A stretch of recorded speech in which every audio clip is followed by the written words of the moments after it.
Assalamualaikum warahmatullahi wabarakatuh. Perkenalkan, saya Gasper Boy dari Prodi Teknik Industri kelas reguler B2. Di sini saya akan membahas tugas pendidikan kewarganegaraan tentang identifikasi budaya lokal bagi pengembangan potensi wisata budaya dan penguatan integrasi. Budaya lokal adalah budaya asli suatu wilayah atau kelompok masyarakat itu sendiri. Budaya lokal juga bisa diartikan sebagai ciri khas suatu kelompok masyarakat yang berinteraksi dan berperilaku terhadap lingkungannya.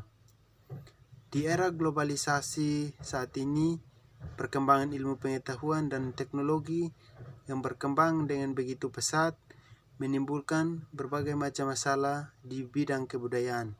Misalnya, hilangnya budaya asli suatu daerah, menurunnya rasa nasionalisme dan patriotisme, hilangnya sifat kekeluargaan dan gotong royong, menurunnya rasa percaya diri, dan menimbulkan perilaku yang tidak sesuai dengan adat istiadat. Masyarakat lebih dominan meniru budaya barat yang saat ini menyebar dan banyak ditiru oleh kalangan para remaja. Hal tersebut menimbulkan melemahnya integrasi bangsa Indonesia. Cara untuk mengatasi hal tersebut adalah pemerintah harus bekerja sama dengan para tokoh adat, tokoh masyarakat dalam mengembangkan beberapa hal seperti 1. Memberikan pendidikan tentang budaya daerah, mengenali budaya daerah itu sendiri, dan yang ketiga melaksanakan lomba budaya daerah. 4. Mendukung upaya pengembangan budaya daerah. Dan yang kelima, diadakan pentas seni daerah. Secara umum, Indonesia memiliki lebih dari 300 suku yang berbicara dalam kurang lebih 250 bahasa daerah yang berbeda, serta memiliki karakteristik budaya lokal yang berbeda. Budaya lokal di Indonesia sendiri terbentuk dari nilai-nilai agama, kebiasaan, warisan nenek moyang, dan adat istiadat.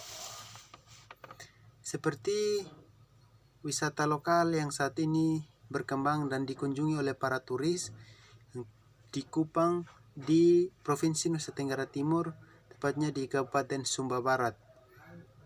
Wisata lokal di tempat tersebut yaitu Kampung Marapo. Marapo dapat diartikan sebagai kemampuan arwah leluhur menghubungkan manusia dengan Sang Pencipta.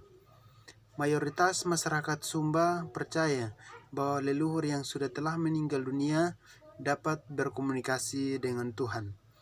Karena kesaktian yang dimilikinya, arwah leluhur menjadi perantara antara manusia dan Tuhan. Penganut Marapo menyampaikan permohonannya terhadap Tuhan melalui arwah sang leluhur melalui upacara adat di saat-saat tertentu. Penganut Marapo umumnya hidup bersama di kampung adat. Keberadaan Kampung Marapo dapat ditemukan dan mudah di Pulau Sumba, Nusa Tenggara Timur. Di kampung adat Marapo tinggal di rumah panggung yang beratap ilalang dan beralas kayu. Ada 2 jenis rumah di sana, yaitu rumah besar atau yang disebut Uma Kalada dan rumah biasa yang disebut Ana Uma. Uma Kalada merupakan rumah pertama yang dibangun para leluhur di sebuah kampung adat. Rumah tersebut ditinggali sang nenek moyang. Sementara Ana Uma adalah rumah bagi penganut kepercayaan Marapo. Yang lain walau tidak disebut rumah besar, namun Ana Uma memiliki bentuk dan ukuran yang sama. Rumah-rumah di kampung adat berdiri sejajar mengelilingi sebuah pelataran. Di pelataran itu, penganut kepercayaan Marapo biasanya menggelar upacara adat atau ritual keagamaan di momen-momen tertentu. Tempat penyelenggaraan ritual itu namanya Natara Podo. Antara tarian yang berbeda, persembahan kurban berupa ayam dan seluruh penguburan dan mendapatkan ramalan saat melakukan ritual. Rumah adat penganut Marapu memiliki arsitektur yang khas. Selain beratap ilalang dan beralas kayu, rumah adat itu ditopang oleh 4 balok kayu besar, yang di dalamnya keberadaan 4 balok kayu bukan tanpa alasan, namun itu adalah simbol kekeluargaan masyarakat Sumba. 4 yang ini simbol ayah, anak laki-laki, anak perempuan, dan istri. Tiang-tiang ini yang harus dimiliki tiang rumah tangga menunjukkan fondasi dalam membentuk sebuah rumah tangga.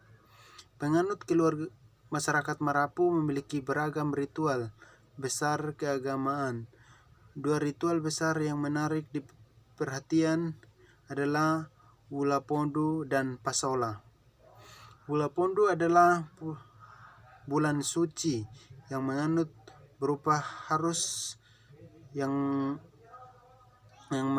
menganut berapa di bulan itu terdapat sejumlah larangan atau pemali yang harus dipatuhi penganut Marapu.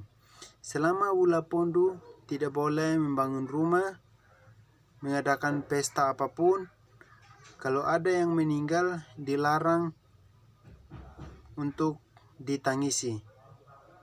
Bahkan tidak boleh memperbaiki rumah, apalagi atapnya. Ritual besar keagamaan kedua adalah Pasola atau perang adat, yang artinya Pasola digelar masing-masing suku akan berperang menggunakan kuda dan lembing kayu. Mereka akan diperhadapkan satu sama yang lain untuk saling melempar lembing ke arah lawan. Walau terdengar menyeramkan, Pasola justru menjadi momen perekat hubungan kasih masyarakat Marapu.